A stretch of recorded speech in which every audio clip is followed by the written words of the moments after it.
حضرت امام شافعی فرماتے کہ مجھے فقیروں کی دو باتوں نے بڑا نفع دیا ہے۔ پہلی بات یہ، الوقت سیف قاطع، وقت کاٹ دینے والی تلوار ہے۔ وقت کو تم کاٹو نہیں تو وقت تمہیں کاٹ دے گا، یا تم وقت پہ حاوی ہو جاؤ اور تمہاری مرضی سے گزرے وقت، تمہاری دسترس میں ہو وقت، اور یا پھر وقت تمہیں گزار دے۔ ایک ان دونوں میں سے ایک چیز ہو۔ اللہ کا شکر ہے اس وقت ہم وقت کو گزار رہے ہیں، چونکہ ہم قرآن مجید کا درس سننے اور سنانے میں مصروف ہیں۔ اگر ہم یہاں نہ ہوتے، کہیں بیٹھ کے تاش کھیل رہے ہوتے، تو وقت کی رفتار اور گھڑی کی رفتار کیا اس سے مختلف ہوتی؟ وہ اسی رفتار سے چل رہی ہوتی، لیکن پھر وقت ہمیں گزار رہا ہوتا۔ لیکن اب وقت کو ہم گزار رہے ہیں۔ کہا ایک تو فقیروں کی اس بات نے مجھے بڑا نفع دیا اور میں وقت کو گزارا ہے، وقت نے مجھے نہیں گزارا۔ دوسری بات فقیروں کی جو میرے لیے بڑی نفع بخش ثابت ہوئی، وہ یہ ہے کہ درویش کہتے ہیں، اللہ والے لوگ کہتے ہیں کہ اپنے آپ کو نیکی کے کام میں لگا دو ورنہ نفس تمہیں برائی کے کام میں لگا دے گا۔ آپ اپنے آپ کو کھینچ کے یہاں لے آئے نا، اگر نہ یہاں کھینچ کے لاتے اور نفس مجھے یا آپ کو کسی اور جگہ لے جاتا تو پھر ہمارا وقت کتنا برباد ہوتا۔ تو کہا تم کھینچ کے اپنے آپ کو نیکی کے کام پہ لگا دو ورنہ نفس جو ہے وہ تمہیں برائی کے کام پہ لگا دے۔ بلکہ صوفیاء کے ہاں اس بات کا خیال رکھا جاتا ہے کہ وقت کا زیادہ اچھا مصرف کیا ہے، بہتر سے بہتر کی تلاش۔ حضرت اویس کرنی رضی اللہ تعالیٰ عنہ وہ حضور کی زیارت نہیں کر سکے۔ بوڑھی ماں تھی جن کی خدمت ان کو حضور کی زیارت سے روکے ہوئے تھی، بلکہ حضور اپنی قمیص کے بٹن کھول کے یمن کی طرف رخ کر کے لمبی لمبی سانسیں لیتے اور فرماتے ہیں مجھے یمن سے یار کی خوشبو آ رہی ہے۔ تو کسی نے کہا حضور وہ اتنا آپ اس سے پیار کرتے ہیں اور وہ ملنے بھی نہیں آیا آپ کو؟ کہا اس کی بوڑھی اور نابینا ماں ہے جس کی خدمت اسے میرے حضور آنے سے روکے ہوئے، اور کوئی اویس بن عامر کو ملے اور میرا سلام کہے اور اس کو کہے کہ میری امت کی بخشش کی دعا کرے۔ معلوم ہوا جو ماں باپ کے خدمت گزار ہوتے ہیں ان کی دعائیں رد نہیں ہوتی۔ حضرت عمر اور حضرت علی المرتضیٰ رضی اللہ تعالیٰ عنہ گئے دور فاروقی میں حضرت اویس کو ملنے کے لیے۔ خیر ملاقات ہو گئی تو جا کے حضور کا سلام دیا، بس اویس کی آنکھوں سے جھرنے پھوٹنے لگے آنسوں کے، تڑپ گئے، بدن پہ کپ کپی، آنکھوں میں آنسو، اور بار بار پوچھتے تھے میرے رسول کے لبوں پہ میرا نام کیسے آیا تھا، کیسے حضور نے کہا تھا اویس کو میرا سلام دینا۔ اللہ اکبر۔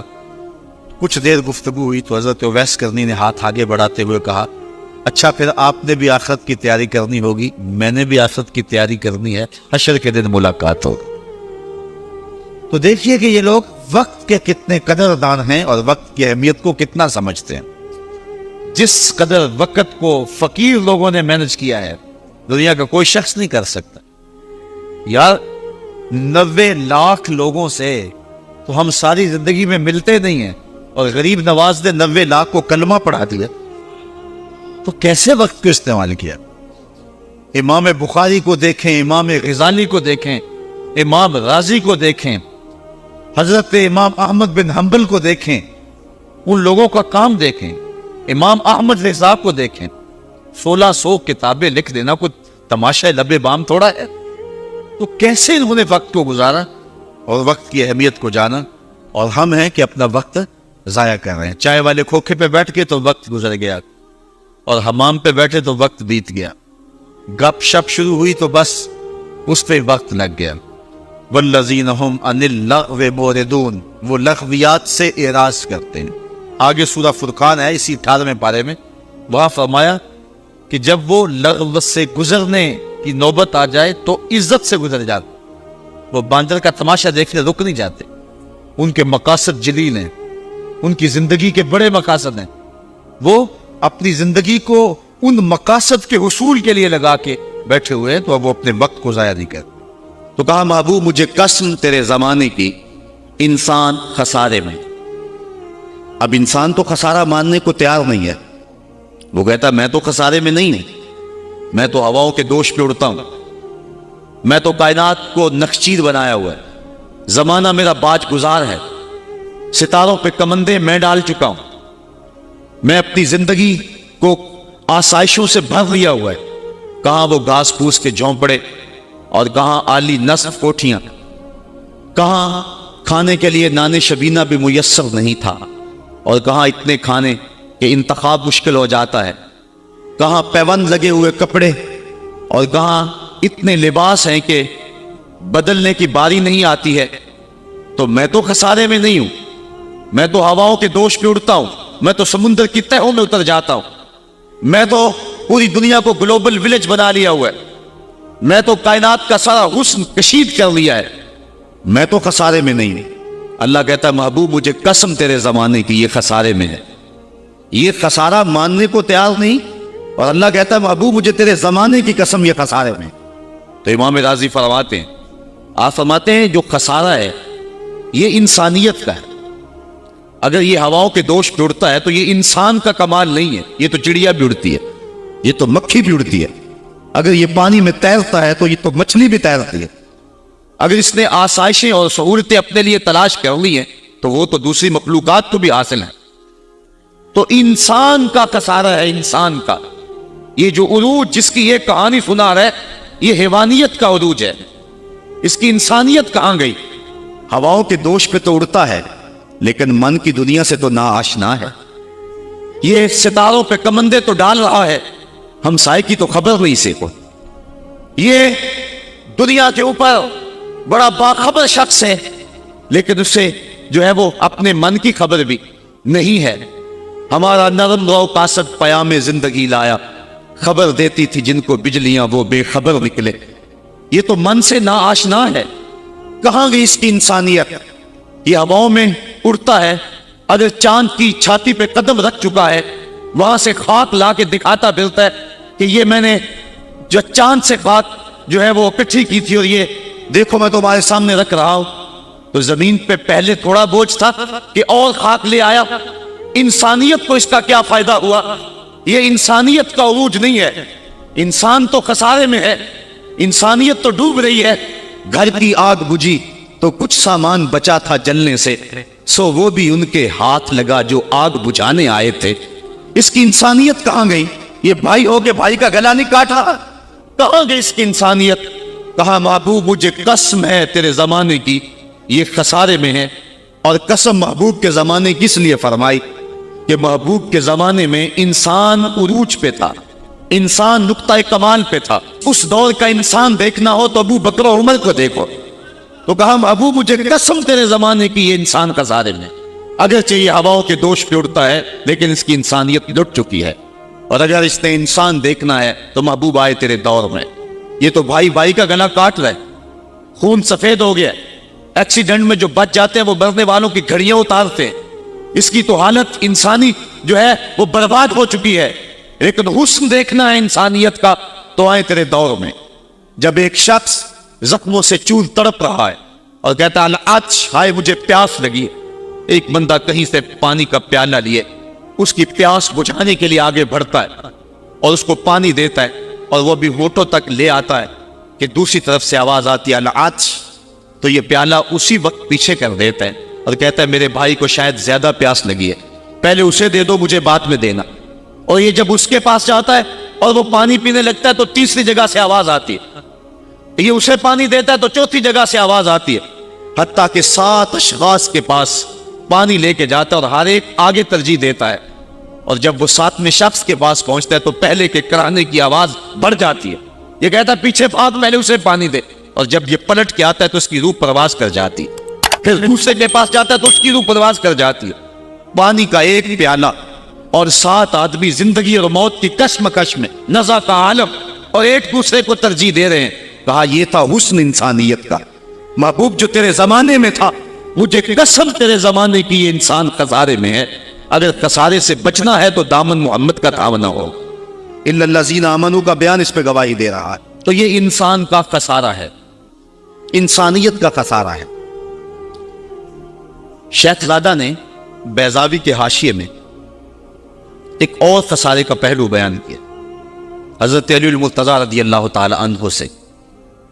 آپ فرماتے ہیں خسارہ یہ ہے، یہ انسان کی جو سانسیں ہیں، ہم لمحہ لمحہ سمجھتے ہیں کہ ہم بڑے ہو رہے ہیں لیکن ہم موت کے قریب ہو رہے ہیں۔ یہ سانسیں موت کی طرف بڑھنے والے قدم ہیں۔ تو یہ ہے انسان کا خسارہ جو اپنی سانسوں کے ذریعے کر رہا ہے۔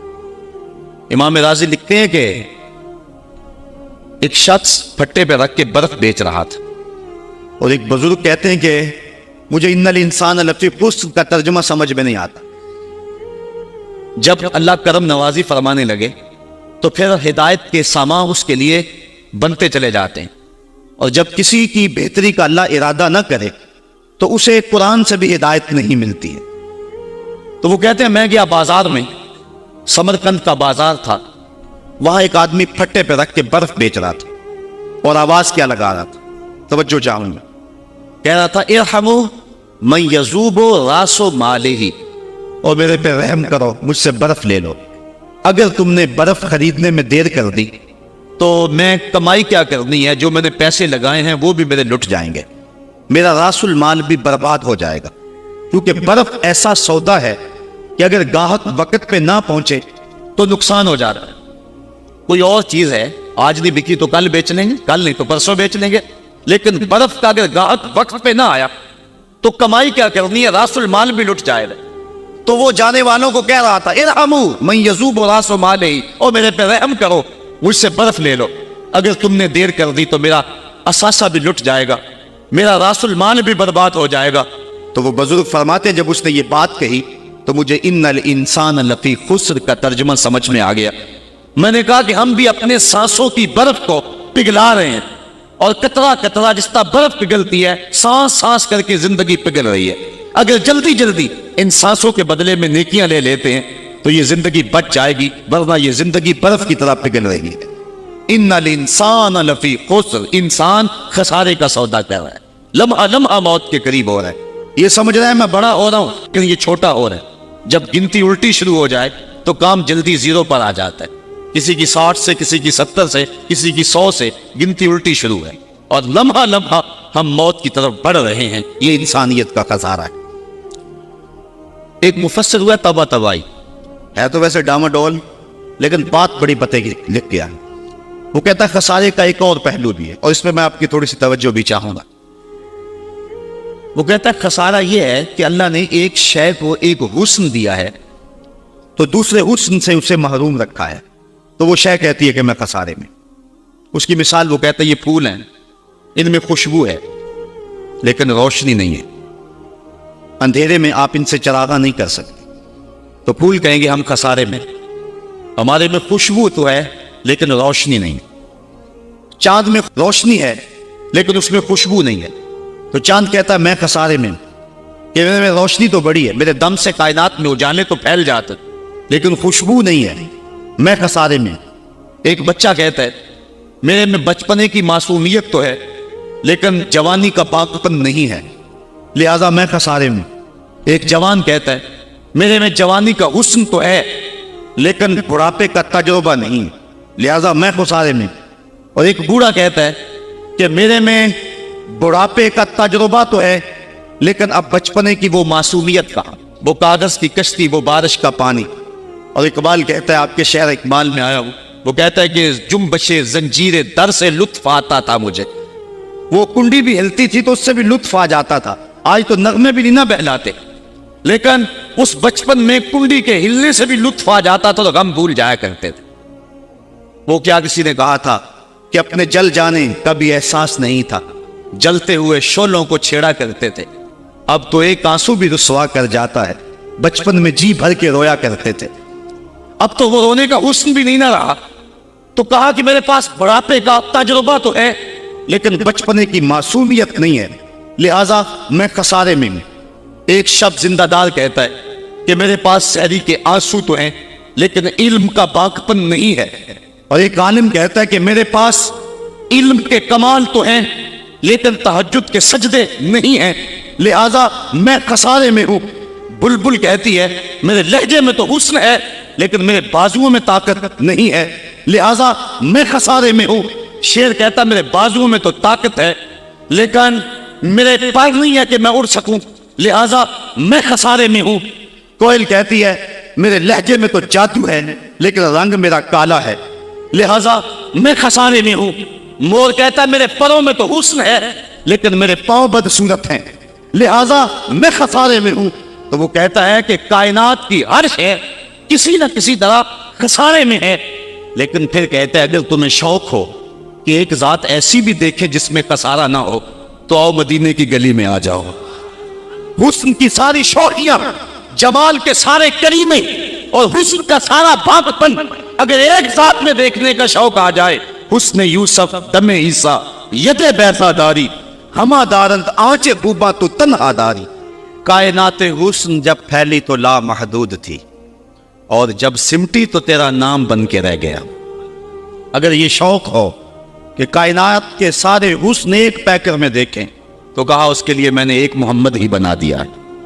سارے حسن ایک پیکر میں آپ کو ملیں گے, سارے کمال اور سارے جمال اور سارے عروج اور ساری عزتیں اور سارے مراتب آپ کو ایک ذات میں جمع ملیں گے, اور محمد ہوتا ہی وہ ہے جو مجمع کمالات ہو. تو کہا کہ یہ ہے ایک خسارے کا پہلو, اور کائنات میں ایک ہی شخص ہے جو خسارے سے بچا ہوا ہے. اب جو اس ذات سے وابستہ ہوگا وہ بھی خسارے سے بچ جائے گا. الا الذین آمنوا, جس کے ہاتھ میں یہ دامن ہو وہ خسارے سے بچ جائے گا, ورنہ خسارے سے کوئی بچ نہیں سکتا.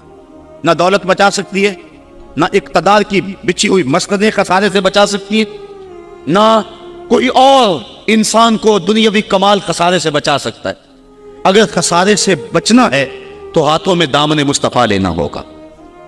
وہ کبھی آپ نے دیکھا ہوگا, اب تو وہ دور بدل گیا, وہ چکی ہوتی تھی جس میں وہ گندم پیستے ہیں مختلف چیزیں, تو اس کے دو پتھر ہوتے ہیں, ایک نیچے والا ساکن اوپر والا متحرک, تو درمیان میں اس کے ایک کلی ہوتی ہے جس کے ارد گرد اس کو گھماتے ہیں. تو وہ جو دانے ہیں وہ درمیان خالی جگہ میں ڈالتے ہیں, اس کو گالا کہتے ہیں, اس میں ڈالتے ہیں اور پھر اس چکی کو گھماتے ہیں. تو جو دانے اس مرکز سے اس کلی سے ہٹ جاتے ہیں وہ پس جاتے ہیں, اور جو اس کلی سے لگ کے رہتے ہیں وہ بچ جاتے ہیں. کہا محبوب مجھے قسم تیرے زمانے کی, انسان خسارے میں ہے, الا الذین آمنوا, بچے گا وہ جو تیرے دامن سے لپٹ جائے گا. اور یہ میں مفہوم ایمان کا جو آپ کے سامنے دامن مصطفیٰ سے تمسک اختیار کرنا, یہ میری جذباتیت کا کمال نہیں, حقیقت ہی ہے. علامہ سعد الدین تفتازانی علیہ رحمہ شرح قائد میں لکھتے ہیں کہ ایمان ہے کیا. آپ فرماتے ہیں الایمان ہی تصدیق بما جاء بہ النبی صلی اللہ علیہ وسلم. حضور کے علاوہ ایمان ہو ہی نہیں سکتا ہے, یہ ممکن ہی نہیں ہے. اور یہ بات بھی ذہن میں بٹھا لیں کہ حضور سے ذہنی تعلق کا نام ایمان نہیں ہے, حضور سے قلبی تعلق کا نام ایمان ہے. اور یہ میرے مسلک کی پہچان ہے, صرف ذہنی تعلق کا نام ایمان نہیں ہے, قلبی تعلق کا نام ایمان ہے. اس کو مزید سہل کروں تو حضور کو نبی جاننے کا نام ایمان نہیں ہے, نبی ماننے کا نام ایمان ہے. ورنہ کتنے لوگ تھے جانتے تھے لیکن ایمان نہ لائے. الذین آتیناہم الکتاب یعرفونہ کما یعرفون ابناءہم, جن کو ہم نے کتاب دی وہ ایسے ہی جانتے تھے جس طرح بیٹوں کو جانا کرتے, لیکن اس کے باوجود ایمان نصیب نہیں ہوا. ایمان جاننے کا نام نہیں ہے, ایمان ماننے کا نام ہے. پھول کو بلبل جانتی نہیں مانتی ہے, اگر مانتی نہ ہوتی تو پھول کے گرد رقص بسمل کے تماشے نہ کرتی. شمع کو جانتے سارے ہیں لیکن مانتا صرف پروانہ ہے. تو ایمان جاننے کا نام نہیں ہے, ایمان ماننے کا نام. اور جہاں تک جاننا بمانا ادراک ہے تو وہ تو آج تک میرے رسول کو کوئی جان ہی نہ سکا. سب سے زیادہ قربت تو حضرت سیدنا صدیق اکبر رضی اللہ تعالی عنہ کو حاصل. ان کو بھی کہہ دیا یا ابا بکر لم یعرفنی حقیقتا غیر ربی, سفر و حضر میں میرے ساتھ رہے, سن لو میری حقیقت کو میرے رب کے علاوہ کوئی بھی نہیں جانتا ہے. بلکہ ایک مقام پہ فرمایا لی مع اللہ وقت لا یسعنی فیہ نبی مرسل ولا ملک مقرب. میرا اور میرے رب کا معاملہ ایسا ہے کہ درمیان میں نہ کوئی نبی آ سکتا ہے, نہ کوئی رسول اور پیغمبر آ سکتا ہے, اور نہ کوئی فرشتہ مقرب درمیان میں آ سکتا ہے. تو جہاں تک تعلق ہے حضور کو جاننے کا بمانا ادراک، تو آج تک حضور کو اللہ کے علاوہ کوئی جان ہی نہیں سکا ہے۔ مولوی کا تو دماغ خراب ہو گیا کہ وہ مسجد میں ترازو رکھ کے بیٹھ گیا اور نبی کو تولنے لگا۔ میں تو کہا کرتا ہوں ڈٹھے ورق قرآن دے پھول سارے، تیری شان جیا نہیں کوئی اور ڈٹھا، تیری شان دا کرے مقابلہ جیڑا انہوں عاشقاں اصلی چور ڈٹھا۔ کوئی نور آکھے کوئی بشر آکھے، پیندا رات دنے ایہو شور ڈٹھا، اللہ والیاں گل مکا دیتی تساں ہور ڈٹھا ساں ہور ڈٹھا۔ تم نے پتہ نہیں کس کو دیکھا ہے جو سکی بیٹی کو بھی نہیں بخشوا سکتا۔ لاہور قصر نور میں ایک شخص، آپ بھی سارے جانتے ہیں، میرا نام لینے کا مزاج نہیں ہے، ٹیلی ویژن پہ بھی وہ چیختا ہے، تو وہ کہنے لگا کہ نبی تو سکی بیٹی کو بھی نہیں بخشوا سکتا۔ تو میں نے بعد میں اٹھ کے کہا، میں نے کہا لوگوں، آج تو لوگ اسے ووٹ نہیں دیتے جو تھانے سے نہ چھڑا سکے۔ سنبھلتا نہیں جن سے اپنا دوپٹہ، سنبھالیں گے کیا وہ کلیجہ کسی کا۔ جو تھانے سے نہ چھڑا سکے لوگ اسے ووٹ نہیں دیتے، اور جو اپنی بیٹی کو بھی نہ بخشوا سکے پھر کلمہ پڑھنے کا فائدہ کیا؟ جو افراد خانہ کی بگڑی بھی نہیں بنا سکتا، جو سکی بیٹی کو بھی نہیں بخشوا سکتا۔ میں نے کہا میاں تم اس کی بات کرتے ہو جو سکی بیٹی کو بخشوا نہیں سکتا، ہم تو اس کے قصیدے پڑھتے ہیں جس نے کہا فاطمہ تو جنتی عورتوں کی سردار ہے۔ تم اس کی بات کرتے ہو جس کے چاہنے سے کچھ نہیں ہوتا، ہم تو اس کی بات کرتے ہیں جس کی انگلی اٹھے اور چاند کے ٹکڑے ہو جائیں، اور سڑیاں کھجوراں اگا جان دائے، اور پتھراں نو کلمے پڑھا جان دائے، قطرے کو سمندر ذرے کو ستارہ کرتے ہیں، کونین کو خم آ جاتا ہے جب زلف سنوارا کرتے۔ ہم تو اس نبی کو ماننے اور جاننے والے، می وریا کستوریاں دا جدو یار نچوڑیاں زلفاں، می وریا کستوریاں دا جدو یار نچوڑیاں زلفاں، تے قبلہ اودے بنیا سائم جدے یار نے موڑیاں زلفاں۔ وہ تو رخ پھیر دے تو خدا قبلے نہیں بدل دیتا۔ لوگ کہتے ہیں چاہنے سے کچھ نہیں ہوتا، میں کہتا ہوں ساری دنیا ہی مصطفیٰ کی چاہت پہ ہے۔ قبیلہ بنو سلیم کی مسجد ہے، 4 رکعتی نماز ہے، 2 رکعت پڑھی جا چکی ہیں، 2 رکعت ابھی باقی ہیں۔ خاطر آتر میں بات آئی کہیں قبلہ بدل جائے تو کیا خوب، تو فوراً جبریل آگے کہا محبوب پھر دیر کاہے کی ہے، ابھی رخ پھیر لو۔ اب جن لوگوں نے مسجد قبلہ تین دیکھی ہے کہ پہلا قبلہ بالکل شمال میں اور موجودہ قبلہ بالکل جنوب، اور صحابہ تو ذہنی طور پہ اس کے لیے تیار ہی نہیں ہے، تو بتا دیا جاتا کہ اگلی نماز ہم ادھر پڑھیں گے۔ یہ نماز کا وقت بدلنا ہو نا تو 1 دن پہلے بتانا پڑتا ہے، کل سے نماز ظہر 2:15 بجے پڑھیں گے۔ اگر اسی دن ایسا کر لیں تو لوگ کہیں گے کہ یہ امام تو سلیقہ ہی رکھتا ہے، ہم تو آئے 2 بجے کے حساب سے اور اب 2:15 تک بیٹھے رہے۔ تو نماز کا وقت بدلنا ہو تو 1 دن پہلے بتانا ہوتا ہے، اور یہاں تو قبلہ بدلنا تھا، ایک نماز ہی پہلے بتا دیا جاتا، لیکن کہا محبوب ابھی رخ پھیر لو۔ یا اللہ تیری نماز تو پوری ہو لے، کہا میری نماز بعد میں پوری ہوگی، پہلے تیری مرضی پوری ہوگی، پہلے تیری مرضی پوری ہوگی۔ می وریا کستوریاں دا یہ تو یار نچوڑیاں زلفاں، قبلہ اودے بنیا سائم جدے یار نے موڑیاں زلفاں۔ وہ تو رخ بدل دے خدا قبلے بدل دیتا ہے، ہم اس نبی کی بات کرتے۔ تو بات کر رہا تھا کہ ایمان جاننے کا نام نہیں ہے، ایمان ماننے کا نام ہے۔ یہ تصدیق بما جاء بہ النبی صلی اللہ علیہ وآلہ وسلم۔ ایمان کے بعد اب یہ بات بھی ذہن نشین کریں کہ اس دنیا پہ سب سے بڑی دولت مجھے اور آپ کو جو عطا کی گئی ہے وہ دولت ایمان ہے، سب سے بڑی دولت۔ اگر ایمان نہیں سب کچھ مل گیا، کچھ بھی نہیں ہے، اور اگر کوئی چیز پاس نہیں ہے لیکن ایمان کی دولت موجود ہے تو یہ سب سے بڑا حسن اور سب سے بڑی بہار۔ اقبال کہتا ہے کہ اقبال یہ کس کے عشق کا فیض عام ہے، رومی فنا ہوا حبشی کو دوام ہے۔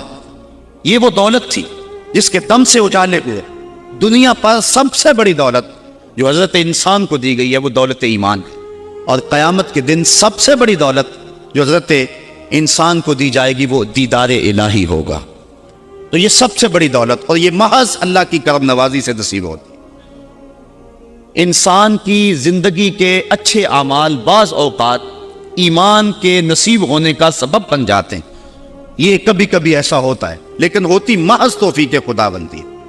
اس کی مثال جس طرح المچاشی فرزدق شاعر کا دادا حضور کی خدمت میں حاضر ہوتا ہے اور آقا کریم کی خدمت میں حاضر ہو کر کے اسلام کی دولت سے مالا مال ہوتا ہے، اور پھر عرض کرتا ہے حضور میں نے اپنے زمانہ جاہلیت میں 360 بچیوں کو زندہ درگور ہونے سے بچایا، تو کیا مجھے اس نیک عمل کا جو زمانہ جاہلیت میں نے کیا اس کا کوئی صلہ ملے گا؟ کیونکہ شاعر تھے اور شاید بڑا گداز اور نرم دل ہوتا ہے، وہ تو شاخ سے ٹوٹتے ہوئے پھول کو بھی برداشت نہیں کر سکتا۔ وہ کیا کہا تھا اقبال نے، دل نہیں شاعر کا ہے کیفیتوں کی رستخیز، کیا خبر تم کو درون سینہ کیا رکھتا ہوں میں، سچ اگر پوچھے تو افلا سے تخیل ہے وفا، دل میں ہر لہجہ نیا محشر بپا رکھتا ہوں میں، در غم دیگر بسوزو دیگر آرا ہم بسوز، گفتبت روشن حدیث گر توانی دار ہوش، کہہ گئے ہیں شاعری جزویست از پیغمبری، ہاں سنا دے پڑھ کے ان کو پیغام سروش۔ امیر منائی نے غالباً کہا تھا کہ خنجر چلے ہم پہ، خنجر چلے کسی پہ ہم، اور تڑپے جو ہم امیر تو درد سارے جہاں کے ہمارے جگر میں۔ اور اقبال نے آنکھ سے تشبیہ دی شاعر کو ایک جگہ پہ، مبتلا درد ہو کوئی عذر روتی ہے آنکھ، کس قدر ہم درد سارے جسم کی ہوتی ہے آنکھ۔ تو جب کوئی ظالم باپ اپنی بیٹی کو زندہ درگور کرنے لگتا تو یہ کہتا کہ میں تڑپ گاپن اونٹنیاں دے کر کے اس بچی کی جان چھڑا لیتا۔ اس طرح میں نے 360 بچیوں کی جان چھڑائی، کیا زمانہ کفر میں کیے گئے میرے اس نیک عمل کی مجھے کوئی جزا ملے گی؟ تو حضور نے مسکرا کے فرمایا ہے کہ تجھے اس کی جزا مل تو گئی ہے کہ اللہ نے تجھے ایمان عطا فرما دیا۔ تو کبھی ایسا ہوتا ہے، لیکن اگر ایمان نہیں ہے تو اعمال کی جزا نہیں ہے۔ اسی لیے الا الذین آمنوا وعملوا الصالحات، اعمال کی جزا بصورت ایمان اگر مل جائے تو مل جائے، اور اگر ایمان نہیں ہے تو پھر آخرت میں لا خلا کوئی حصہ نہیں ہے۔ الا الذین آمنوا وعملوا الصالحات، انسان خسارے میں ہے۔ خسارے سے بچے گا وہ جس کے دامن میں 4 چیزیں ہیں، ایک ایمان، اور دوسرا اعمال صالحہ۔ ایمان کی زینت ہے، ہمارے احناف کے نزدیک اعمال نفس ایمان میں داخل تو نہیں ہے کیونکہ وہ مجرد تصدیق قلبی کا نام ہے، لیکن ایمان کا غصن جو ہے وہ اعمال ہیں۔ آج ہمارا حال یہی ہے کہ دعوی ایمان ہمارے پاس موجود ہے لیکن مسلمانوں والے اعمال ہمارے پاس نہیں ہیں۔ تیرے صوفے ہیں فرنگی، تیرے کالی ہیں ایرانی، خوں کے آنسو رلاتی ہے جوانوں کی تن آسانی، ہر کوئی مست مئے ذوق تن آسانی ہے، تم مسلمان ہو یہ انداز مسلمانی ہے، حیدری فقر ہے نئے دولت عثمانی ہے، تم کو اسلاف سے کیا نسبت روحانی ہے، وہ معزز تھے زمانے میں مسلمان ہو کر اور تم خار ہوئے ہو تارک قرآن ہو کر۔ آج ہم صرف دعوے کی حد تک ہے۔